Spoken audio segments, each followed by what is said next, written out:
Amen. Oh, venez, adorez-le. Mais pour nous, Noël, c'est toute l'année. Amen. Nous venons, alléluia, encore aujourd'hui, et nous l'adorons. Amen. On va le lire, si vous voulez bien, dans Ésaïe chapitre 9, verset 5. Ésaïe 9, verset 5. Car un enfant nous est né, un fils nous est donné, et la domination, l'autorité, alléluia, l'empire reposera sur son épaule. On l'appellera admirable, conseiller, Dieu puissant, Père éternel, Prince de la paix. Amen. Amen. Alléluia. Gloire au Seigneur. Oh, venez adorer-le. Gloire au Seigneur. Qu'est-ce que ça veut dire adorer le Seigneur? Parce que le Seigneur cherche de véritables adorateurs. Adorer le Seigneur, l'adoration. Évidemment, adorer, ça veut dire rendre un honneur divin. Rendre un honneur uniquement divin, c'est-à-dire à Dieu. On n'adore personne sur la terre. On n'a pas d'autre Dieu. Tu n'auras pas d'autre Dieu devant ma face. Et le seul Dieu unique, véritable, c'est le Seigneur. Et nous devons lui rendre un honneur divin. Nous devons le louer. Nous devons lui rendre un culte. Nous devons le vénérer. Nous devons l'aimer profondément. L'aimer profondément. Le premier commandement, tu aimeras l'Éternel ton Dieu de tout ton cœur, toute ta force. Amen. Toute ta pensée. Gloire au Seigneur, tu l'aimeras. Amen. On voit quand quelqu'un aime quelqu'un d'autre. On voit quand quelqu'un déteste quelqu'un d'autre. Nous devons aimer le Seigneur. Amen. L'aimer. Oh, venez, louez-le. Ça veut dire, oh, venez, rendez-lui un honneur divin. Oh, venez, vénérez-le. Oh, venez, rendez-lui un culte. Oh, venez, aimez-le avec profondeur, avec sincérité, avec authenticité. Il est le grand créateur, amen, qui nous avait été promis, car un enfant nous est né. Alléluia. C'est pour nous. Il est né à nous. Il est né à nous. C'est ce que la façon grammaticale de la phrase déclare. Phrase inspirée par le Saint-Esprit. Car un enfant nous est né. Amen. Un fils nous est donné. Le grand créateur de l'univers entier est devenu mon sauveur. À moi. Personnel. Amen. Il m'a sauvé. Que Dieu soit béni. Toute la plénitude de Dieu habitait en lui. Caché, enveloppé sous un petit corps, donc d'Israélites. C'était Dieu en chair qui marchait sur la planète Terre. Alléluia. Merci Seigneur. Et devant cela, nous sommes devant un buisson ardent. Nous voulons enlever nos souliers. Nous voulons, amen, nous prosterner devant ce Sauveur merveilleux. Oh, venez, adorez-le, Christ, le Seigneur. Amen. Gloire au Seigneur. Pourquoi? Eh bien, parce qu'aujourd'hui, Jésus-Christ est non pas vénéré, non pas adoré, mais il est méprisé, il est rejeté, il est diminué. Certains ne veulent même plus croire qu'il était Dieu le Fils. Voyez, c'est un grand homme, c'est un grand prophète, c'est un homme incomparable. Ça. Non, non, non. Hein, c'est pas ça. Il est Dieu venu en chair. Alléluia.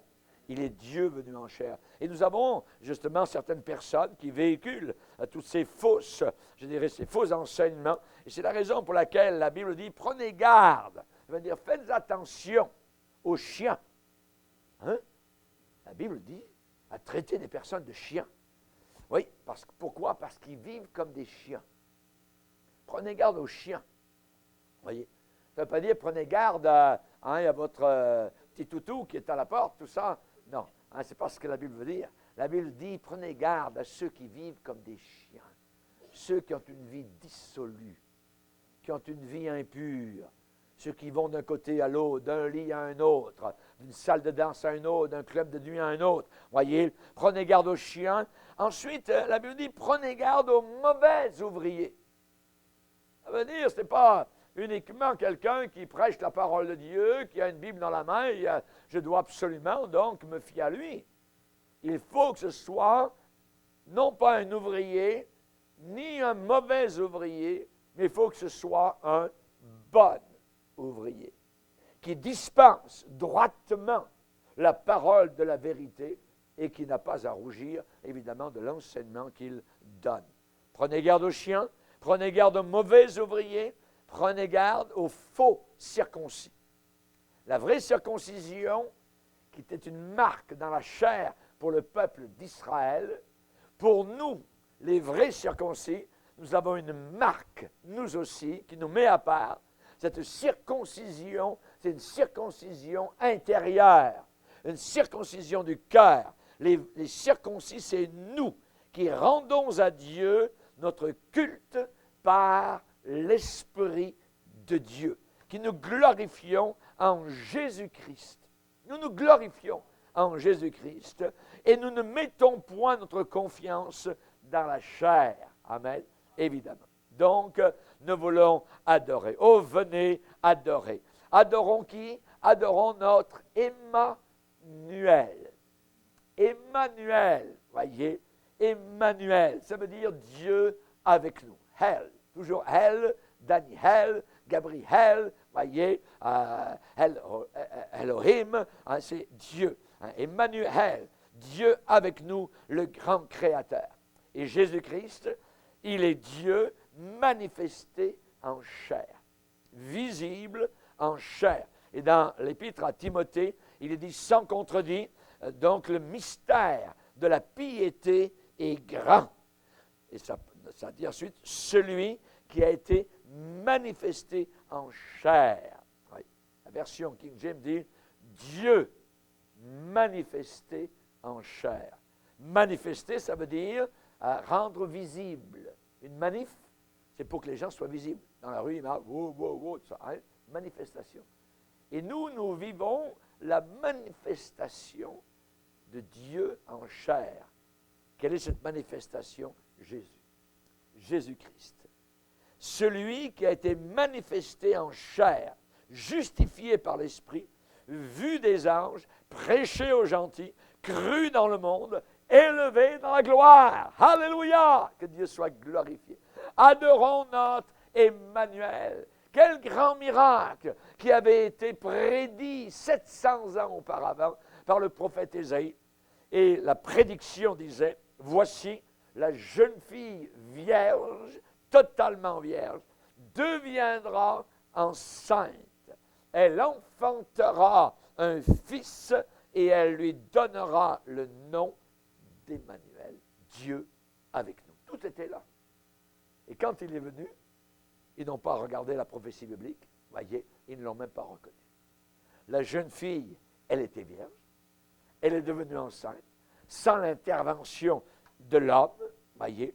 Elle a enfanté, non pas une fille, un fils, et Marie a donné comme nom à ce bébé particulier, évidemment, le nom d'Emmanuel, Dieu avec nous. Dieu avec nous. Dieu vivant parmi les hommes. Jésus, c'est Dieu vivant parmi les hommes. Il sauve. Il sauve. Il m'a sauvé. Il t'a sauvé. Amen. C'est merveilleux. C'est ça qui nous rejoint. C'est ça qui est le fil conducteur. C'est la barre traversale dans la barrière du tabernacle. Il y avait des planches tout autour. Et il y avait des barres qui traversaient toutes les planches pour les maintenir ensemble. Et ce qui nous maintient ensemble, la barre, c'est ce salut merveilleux. Nous sommes sauvés, tous, par l'amour du Sauveur Jésus. Pardonnés, libérés, justifiés et bientôt glorifiés. Merci Seigneur. Alléluia. Que Dieu soit glorifié. Amen. Il sauve. Il a sauvé jusqu'à la dernière minute le brigand à côté de lui. Aujourd'hui, tu seras avec moi dans le paradis. Il a sauvé le centenier qui était au pied. Voyez? Celui-ci, véritablement, était le Fils de Dieu. Il a confessé de sa bouche. Il a cru. Il a été sauvé. Alléluia. Jésus a sauvé Marie-Madeleine, une pauvre ère remplie de démons impurs. Voyez? Cette femme qui se baladait, qui allait avec les hommes d'un côté et d'autre, avec 7 démons à l'intérieur, délivrée par Jésus-Christ, elle a été sauvée. Amen.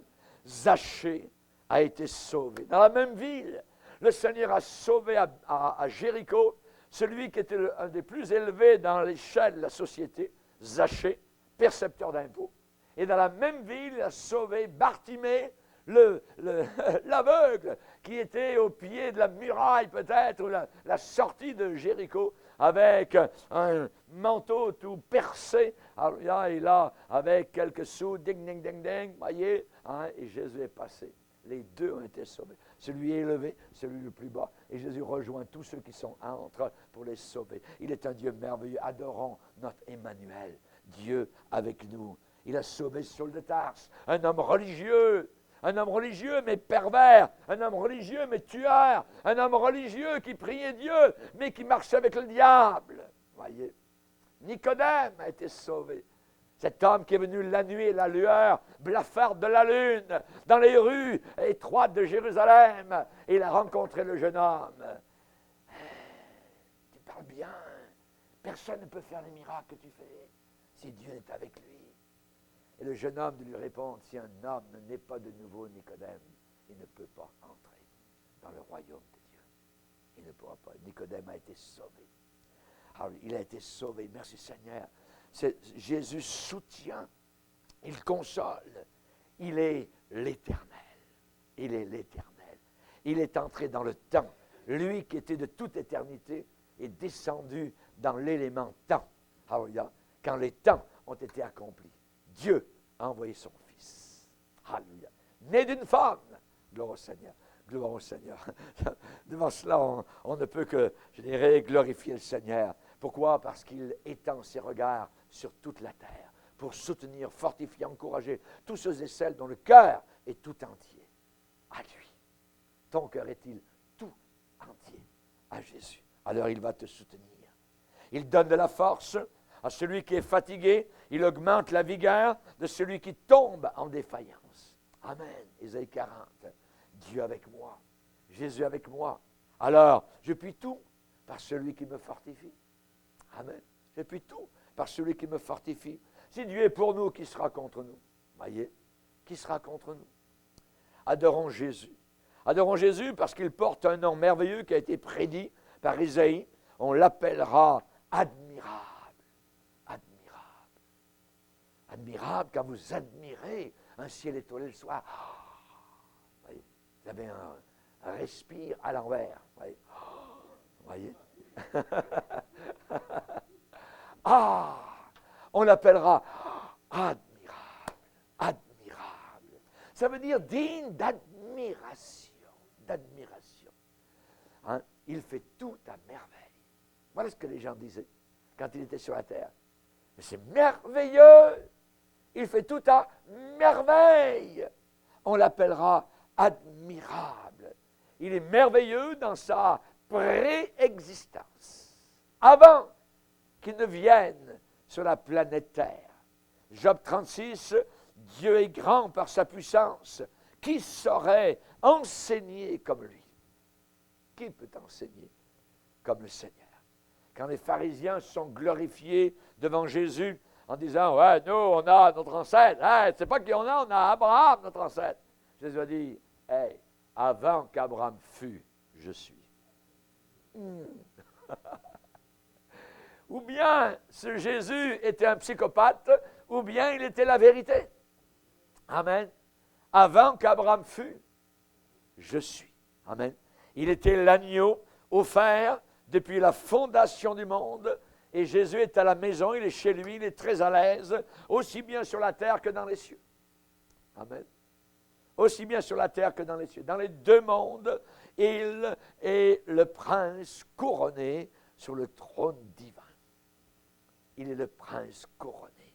Nous le voyons, Hébreux chapitre 2, nous le voyons maintenant couronné de gloire et d'honneur à cause de la mort qu'il a soufferte. Merci Seigneur. Amen. Il est merveilleux dans sa préexistence. Il est merveilleux dans sa vie terrestre.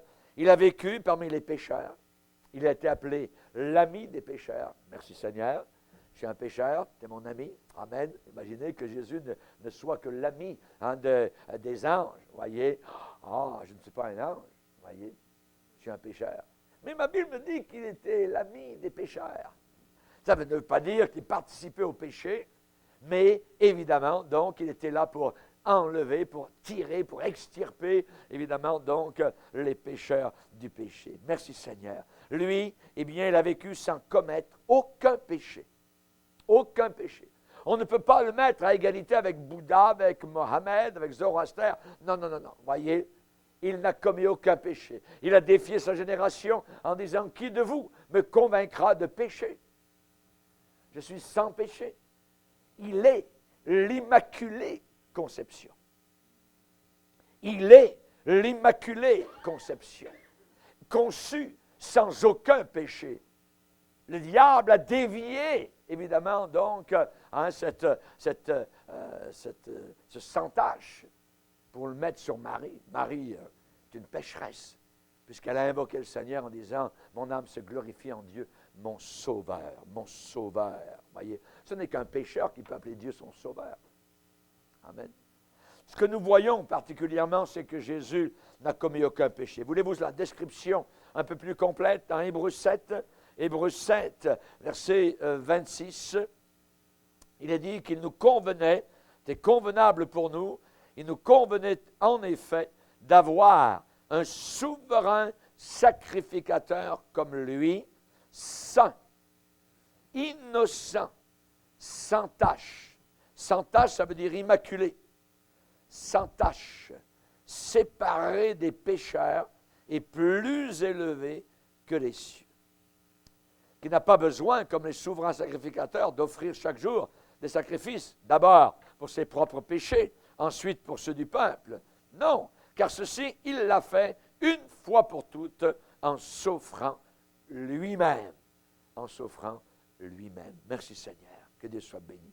Vous savez, dans Exode 12, lorsqu'il y avait la préparation de la Pâque, Dieu avait dit à Moïse, vous préparez un agneau, et cet agneau, il faudra que ce soit un agneau sans défaut.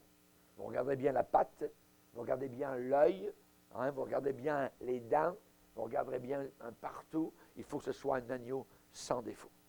Symbolisant l'agneau de Dieu qui allait venir sans défaut, sans tache, immaculé, parfait. Il est l'homme parfait. En lui était la divinité et l'humanité blindées, mélangées ensemble dans la même personne. Merci Seigneur. Alléluia. Gloire au Seigneur. Que Dieu soit béni. Il était sans défaut et sans tache. 1er Pierre. Amen. Chapitre 1er nous parle de cela. Et parmi ses amis, vous savez qu'il y avait des gens qui avaient beaucoup d'argent. Jésus n'a pas été impressionné par leur argent. Aujourd'hui, il y a des gens qui se baladent à côté d'hommes millionnaires. Je vais être son ami. Si je pouvais avoir un petit peu d'argent de lui ou quoi que ce soit, Jésus s'en foutait complètement. Il disait la vérité. Voyez, il était l'or du ciel. Il était le trésor de l'univers lui-même. Merci Seigneur. Son caractère, le caractère de Jésus n'avait aucun défaut. Aucun défaut. Il y a des gens qui ont essayé de lire la Bible en disant je vais trouver des défauts sur Jésus. Je vais lire ce livre, la Bible. Il y a certainement des choses qui nous montrent qu'il a commis une erreur. Il y a quelque chose qu'il a mal fait. Non! À la fin de leur lecture, les gens sont inclinés et ont pleuré en disant « Pardonne-moi tous mes péchés, Seigneur. Je suis un pécheur et toi, tu es parfait. » Alléluia. Merci, Seigneur. Son caractère n'avait aucun défaut, même devant ceux qui le haïssaient le plus. Il n'avait aucun égoïsme personnel. Il a vécu pour les autres et il est mort pour les autres. C'est quelqu'un pour les autres. Tout pour les autres. Rien pour lui. Et quand il est mort, il n'avait même pas de robe sur lui. Rien du tout. Juste son corps meurtri, moqué, ridiculisé, frappé, je dirais arraché. Terrible. Il n'a rien fait de mal. Même un délaron qui est à côté de Jésus dit à son collègue de l'autre côté, il n'a rien fait de mal. Il a été appelé ce juste. Et même les démons de l'enfer le savaient. Quand un démoniaque un jour a croisé le chemin de Jésus, le démon à l'intérieur a dit, nous savons qui tu es le Saint de Dieu. Ah, les démons savent et connaissent la divinité de Christ. Amen. Il est le Dieu puissant. Il a accepté d'être adoré. Il n'a pas dit, non, relevez-vous. Voyez, Quand Pierre a vu Corneille se jeter à ses pieds, faire le baisement, ainsi de suite, comme le pape, hein, Pierre a dit, relève-toi, je suis un homme comme toi. Et quand les hommes se sont mis aux pieds de Jésus, Jésus n'a pas dit, non, non, je ne veux pas être adoré. Il a accepté l'adoration.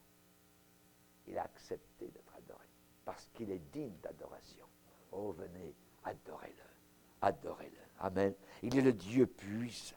Amen. Il est le Dieu puissant. Même les anges dans le ciel l'adorent. Thomas s'est jeté à ses pieds et l'a adoré, rappelez-vous, quand il a vu Jésus ressuscité. Et cet aveugle qui avait été guéri à Jérusalem, rappelez-vous, il était né aveugle. Et Jésus l'a guéri. Et ensuite, ils se sont retrouvés dans les rues de Jérusalem. On va le lire, c'est merveilleux, la rencontre avec Christ après la guérison. Jean chapitre 9, verset 35. Jean chapitre 9, verset 35.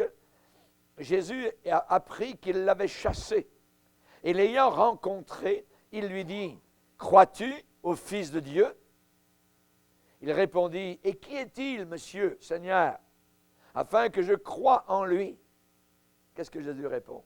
« Tu l'as vu, lui dit Jésus. Et celui qui te parle, c'est lui. » Et il dit, « Je crois, Seigneur. » Et il se prosterna devant lui. Est-ce que nous lisons un verset où Jésus dit, « Non, non, non, je suis un homme comme toi. » À aucun endroit. Jésus a accepté l'adoration. Je veux l'adorer. Je veux me prosterner devant lui. Je veux passer du temps à embrasser ses pieds, baiser le Fils, alléluia, comme la femme qui a pleuré sur les pieds de Jésus, a essuyé avec ses cheveux les pieds de Jésus, a versé de l'huile. Quel amour elle avait envers ce Sauveur qui lui avait tant pardonné. Nous devons être reconnaissants. Amen. Gloire au Seigneur. Il a gagné la victoire sur le péché à la croix du Calvaire. Il a eu la victoire sur les démons de l'enfer, victoire sur la mort. Lazare, il l'a relevé. Lazare sort. Le mort est sorti. Victoire sur Satan qui devait s'en aller. Victoire sur les océans, la mer, le vent, il marche sur les océans, il calme la tempête, il est tout puissant, il est le Créateur, le Sauveur, le Rédempteur, il est Emmanuel, Dieu avec nous. Oh, venez, adorez-le, adorez-le. Amen. Alléluia. Adorons aussi notre conseiller. Notre conseiller. Combien de conseils nous avons besoin? Voyez, on a besoin d'être conseillé. Pourquoi? Parce qu'on est toujours prompt à s'égarer. Voyez. Et nous avons besoin des conseils. Voyez. Et Ésaïe a dit, on l'appellera conseiller. Conseiller.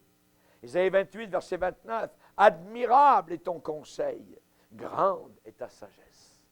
Admirable est ton conseil. Comme jamais auparavant, nous vivons dans une époque qui a besoin de conseils. Et le monde autour de nous, ils ont établi leurs conseillers, leurs psychiatres, leurs psychologues, leurs pédagogues, leurs ceci et cela. Ils donnent des avis sur ceci, ils donnent des conseils sur cela pour résoudre les problèmes professionnels, les problèmes familiaux. Ils essayent de guérir les maux d'une société qui est prise par la drogue, prise par la pornographie, prise par l'alcool, prise par la tricherie. Ils essayent, ils donnent des conseils. Les médias, regardez-les autour de nous, qu'est-ce qu'ils font? Eh bien, ils nous orientent pour prendre une pilule. Prenez votre pilule, prenez votre condom, voyez, en fin de semaine. Hein, allez, ça va vous faire du bien. Chez un club échangiste, vous verrez, ouvrez-vous, tout ça, soyez open. Les sodomites nous conseillent, hein, ainsi de suite. Les médias nous orientent à nous joindre à un groupe de thérapie, un groupe de support, ceci, cela, voyez. Mais Jésus-Christ déclare, je suis le chemin, je suis la vérité, je suis la vie, je suis l'alpha et l'oméga, je suis le bon berger. Je suis le pain de vie. Je suis la porte du ciel. Je suis la résurrection pour la vie éternelle. Alléluia.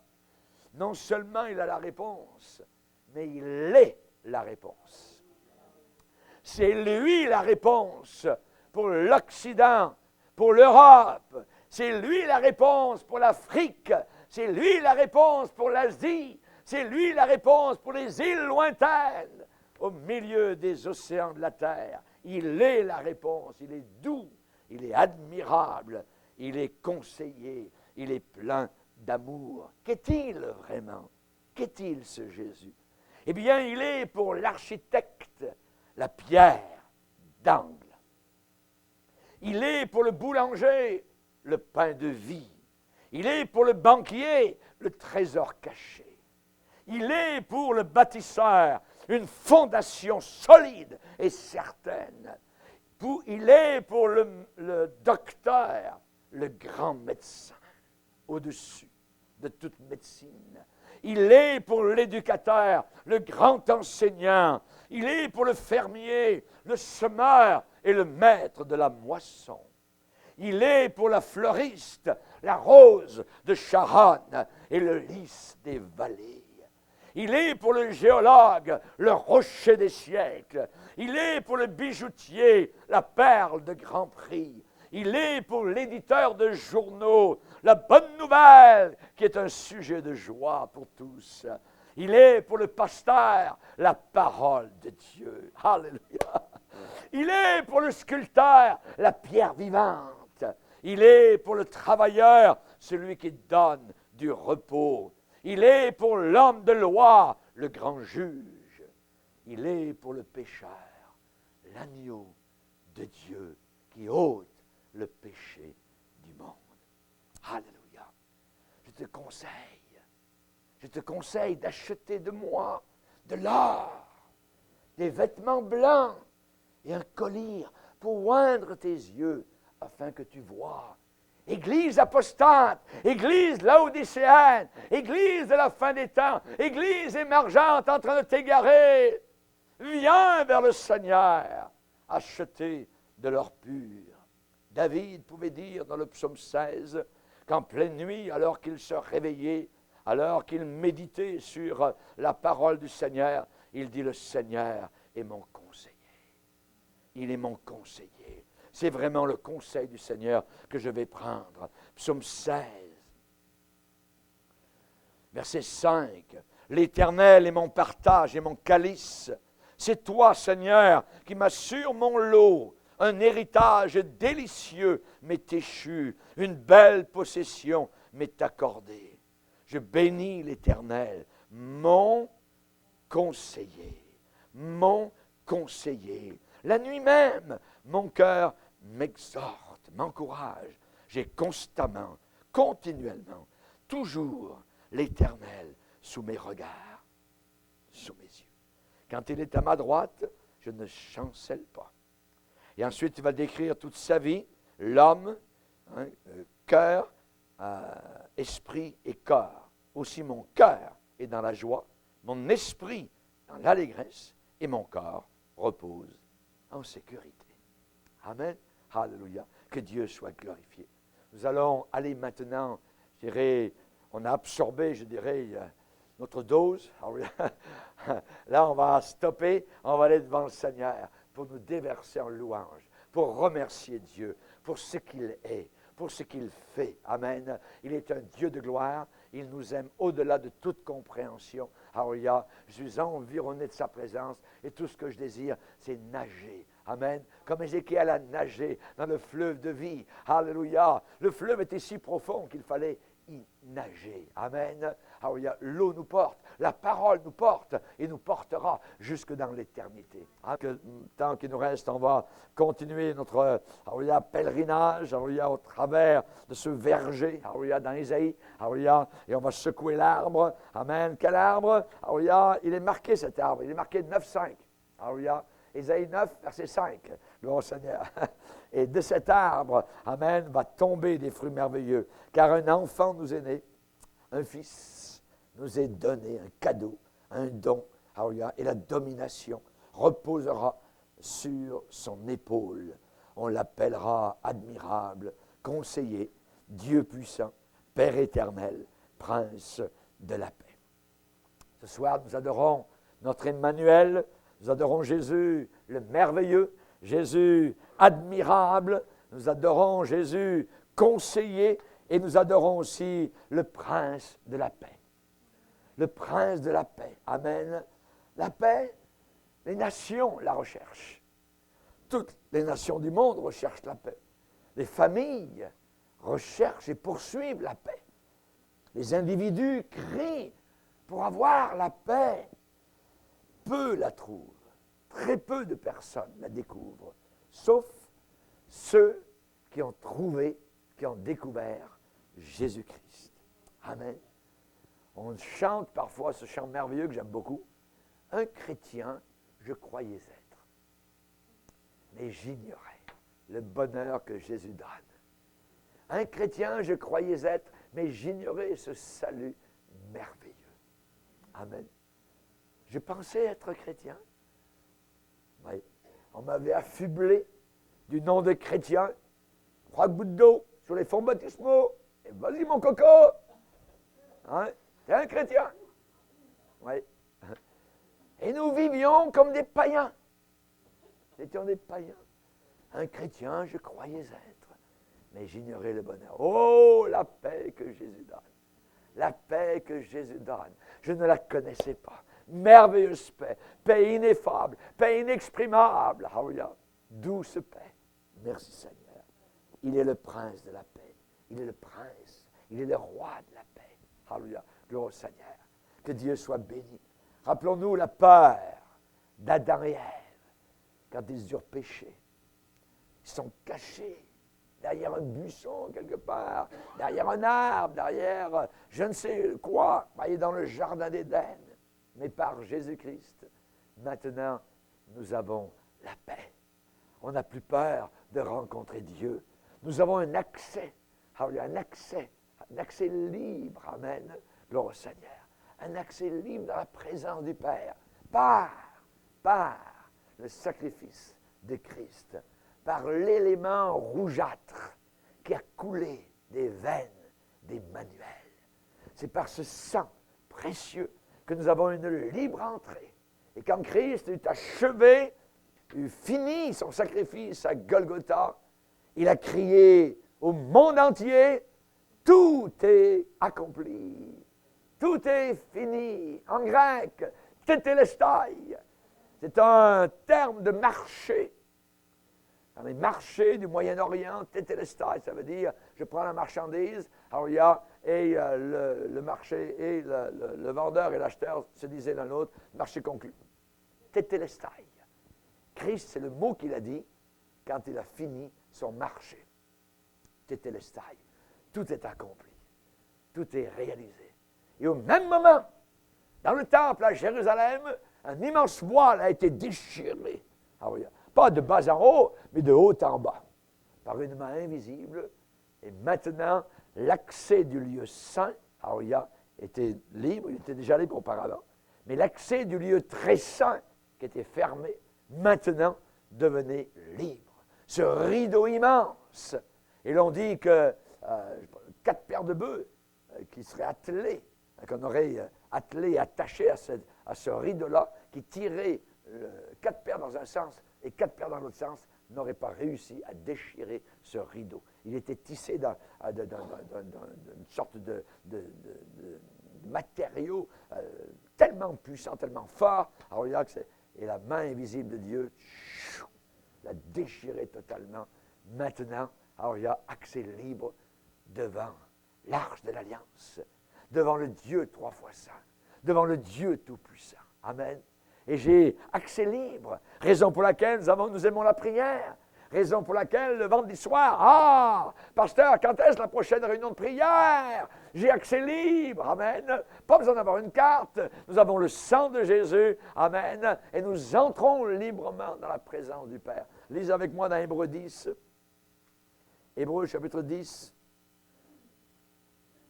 verset 19, ainsi donc, frères, puisque nous possédons au moyen du sang de Jésus, verset 19, Hébreux 10, verset 19, au moyen du sang de Jésus, nous avons quoi? Une libre entrée. Entrée libre. Où ça? Dans le sanctuaire. Par quoi? Par la route nouvelle et vivante qu'il a inaugurée. inauguré. Comme quand il y a inauguration d'une nouvelle route. Monsieur le maire est là, voyez, il est là, il y a la fanfare peut-être, la nouvelle route va être inaugurée. Amen. Christ a inauguré une route neuve, une route nouvelle. Elle mène où? Directement devant le Père. Directement devant le Père. Il a inauguré pour nous au travers du voile, c'est-à-dire de sa chair. Et puisque nous avons un souverain sacrificateur établi sur la maison de Dieu, qu'est-ce qu'il faut faire? Reculons, ayons peur? Non, approchons-nous. Mais comment? Dans quelle attitude? Approchons-nous avec un cœur sincère, avec un cœur honnête, dans la plénitude de la foi, dans la pleine assurance de la foi, les cœurs purifiés d'une mauvaise conscience et le corps lavé d'une eau pure. Amen. Gloire au Seigneur. Nous avons une entrée libre dans la présence de Dieu. Nous avons la paix. Amen. Par Jésus-Christ, nous avons la paix. Colossiens, 1er chapitre, verset 20. Gloire au Seigneur. Jésus a dit, je vous laisse la paix. Je vous donne la paix. Quel cadeau merveilleux. Le chrétien passe au travers parfois de difficultés. On passe au travers de feux enflammés par le diable, de trappes, de pièges. Et tout qu'on passe au travers de tout ça, voyez, pourquoi? Parce que le Saint-Esprit nous conduit, parce que nous sommes gardés, parce que nous sommes protégés. Nous nous approchons avec un cœur honnête, avec un cœur sincère. Je vous laisse ma paix. Je vous donne ma paix. C'est quelque chose de miraculeux. On passe le chrétien. J'ai connu des chrétiens qui ont passé des épreuves inimaginables, voyez. Et au travers de cela, ils avaient encore la paix. Ça prouve une chose, ils sont chrétiens. Christ est avec eux. Je vous laisse ma paix. Je vous donne ma paix. Amen. Gloire au Seigneur. Il y a des événements, je dirais, qui nous étonnent. Quand Christ est venu pour la première fois sur la planète Terre, ça a été étonnant. Même les anges ont déchiré un peu le voile. Puis ils ont demandé la permission au Père. Père, est-ce qu'on pourrait déchirer un peu? Est-ce qu'on pourrait paraître à ces bergers, leur dire que c'est merveilleux, cette nouvelle merveilleuse, comment ton fils, Père, est venu comme un petit bébé, voyez? Il faut qu'on loue cela, il faut marquer la soirée, la nuit, voyez? Et soudain, aux bergers sont apparus une multitude d'anges qui ont chanté, qui ont glorifié le Seigneur et qui ont dit paix sur la terre aux hommes de bonne volonté. Nous vous annonçons une bonne nouvelle. Alléluia. Merci Seigneur. Gloire à Dieu. Chers amis, la Bible dit que nous devons faire connaître à Dieu nos requêtes, faire connaître nos besoins, faire connaître à Dieu ce qui va mal, ce qui se passe difficilement dans nos vies. Faisons connaître nos besoins au Seigneur. Et il est dit, et la paix de Dieu, qui surpasse toute intelligence, ça surpasse, ça dépasse tout intellect. On ne la comprend pas. Ça nous dépasse. Mais on est en paix au milieu du trouble. Allez m'expliquer ça. Vous voyez? Et comme prédicateur de la parole de Dieu depuis 40 ans, je peux vous dire qu'on a été visé par Satan. Dans le viseur. Et au travers de cela, encore la paix, encore la joie, encore la louange. Seigneur, alléluia. Je ne comprends pas ce qui arrive, je ne sais pas, mais je sais que je vais passer au travers parce que tu as promis de garder mon départ et tu as promis de garder mon arrivée. C'est toi qui as commencé en moi cette bonne œuvre et c'est toi qui la rendras parfaite pour le jour de Christ. Amen. Alléluia. Gloire au Seigneur. Et la paix de Dieu qui surpasse toute intelligence gardera vos cœurs et vos pensées dans le Seigneur.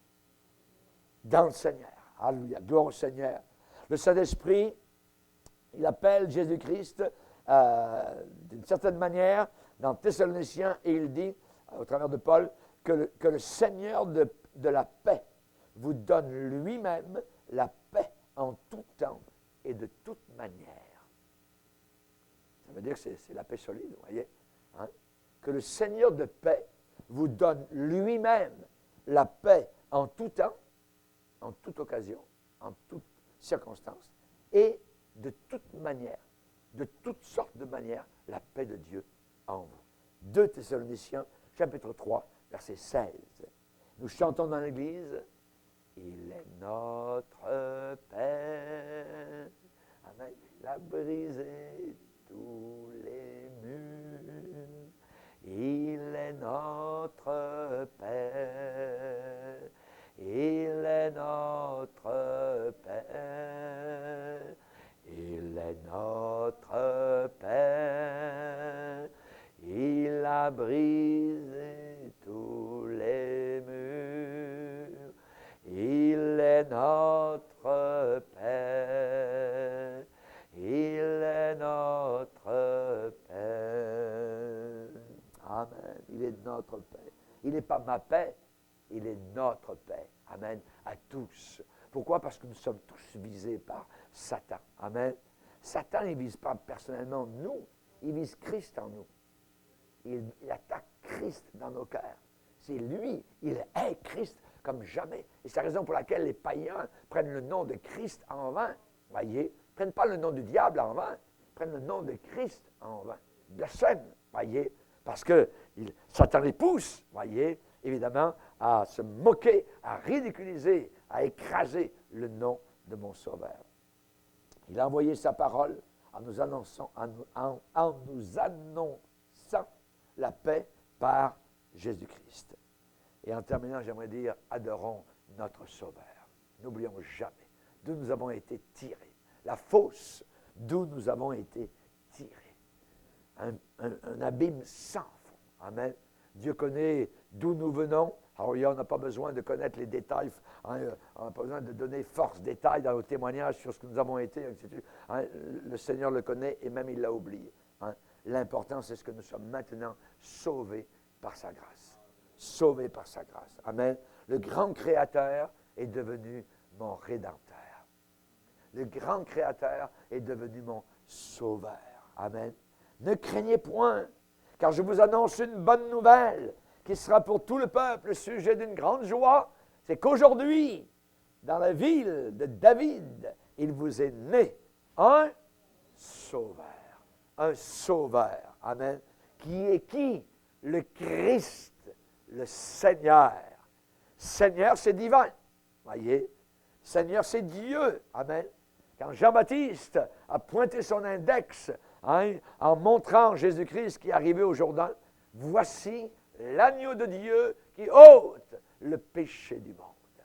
Voici le mouton de Dieu qui ôte le péché du monde. Je pense que l'expression, le mot sauveur, je pense que c'est peut-être le plus beau mot qui convient à Jésus-Christ. Le sauveur. Le sauveur. Il a porté mes péchés. Dis-toi-le maintenant. Il a porté mes péchés. Disons-le à haute voix. Il a porté mes péchés. Amen. Alléluia. Il est mort pour que je puisse vivre. Il est mort pour que je puisse vivre. Alléluia. C'est une confession merveilleuse. Amen. Marie a dit, mon âme exalte le Seigneur. Et mon esprit se réjouit en Dieu, mon Sauveur. Mon Sauveur. Alléluia. Jésus a dit, il n'y a pas de plus grand amour. C'est le top niveau. Il n'y a pas, ça n'existe, il n'y a pas de plus grand amour que de donner sa vie pour ses amis. Et c'est ce qu'il a fait. Golgotha, la croix, le calvaire. Oh, venez, adorons-le. Oh, venez, adorons-le. Oh, venez, adorons-le. Christ, le Seigneur. Amen. Seigneur, nous voulons te bénir. Nous voulons te glorifier. Nous voulons t'honorer. Nous voulons te servir jusqu'à la fin. Qu'il est bon et qu'il est merveilleux, Seigneur, non seulement de savoir, mais de vivre, Seigneur, cette vie avec toi. La seule, l'unique que nous avons ici-bas sur cette terre. Merci, Seigneur, d'avoir coupé court un jour à une vie de péché, une vie d'incrédulité, Seigneur. Tu es venu t'interposer. Tu es venu te présenter. Seigneur, tu as brisé nos défenses. Et tu es venu, Seigneur Jésus, jusqu'à nous. Tu nous as tendu la main. Et nous avons vu cette main qui était percée pour nos péchés. Merci, Jésus. À toi soit toute la gloire. Amen. Et tout le peuple dit, Amen. Amen. Gloire à Dieu.